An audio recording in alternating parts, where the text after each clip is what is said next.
Hello mga ka-channel. Gusto ko lang balikan ang tulang ginawa ng tambalang Katniel nung panahong inamin nila na sila na nga. Simpleng tula pero malalim ang pinaghuhugutan. Bawat titik at salita ay ramdam mo na talagang umusbong ang kanilang pagmamahalan. Maikling tula na naglalahad ng kabuuan ng kwento marahil ng kanilang pagmamahalan.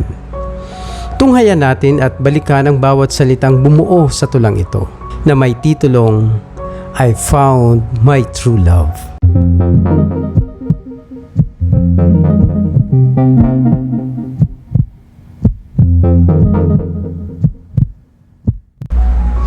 Sa titulo pa lang mga ka-channel, siguradong sigurado na ang Katniel sa mga panahong yon na natagpuan nila ang tunay na pagmamahalan.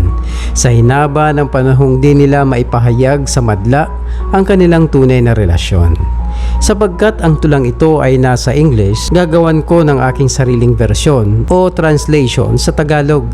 Hindi para sirain ang tula, kundi mas lalong maintindihan at namnamin natin kung anong uri ng damdamin ang bumalot sa tulang ito.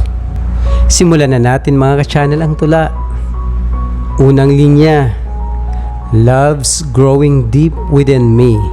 Pwede kayang translation ito sa Tagalog lalong sumisidhi ang pag-ibig na aking nararamdaman. From the moment that you were here with me. Sa simula ng panahong ikay nakapiling at aking nasilayan. Naks. Now I know that love is not being alone. Aking napagtanto na tayong dalawa ay para sa isa't isa. So I'm giving you more and more. Kaya naman lahat ay gagawin at ibibigay ko, manatili ka lamang. Now it's all because of you. Ngayon, ikaw na ang lahat sa akin. Naks. That my heart feels so brand new. Parang nabago ang lahat mula nang kita'y ibigin. Now it's ready to care. With you I will share.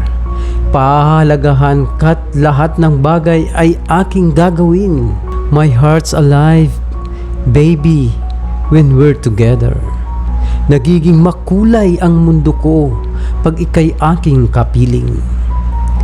Now I found my true love.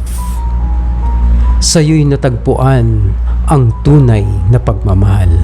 Ganyan lang ho kaikli mga ka-channel yung tulang ginawa ng Katniel way back I think 2016 nung inamin na siguro nilang dalawa na sila na talaga. Maikling tula pero napabalot ng katotohanan to mga ka-channel at yung sinseridad tungkol sa tunay na pagmamahal. Siguro mga ka-channel, no, from time to time, nababasa pa din nila ito o inuulit-ulit nilang basahin.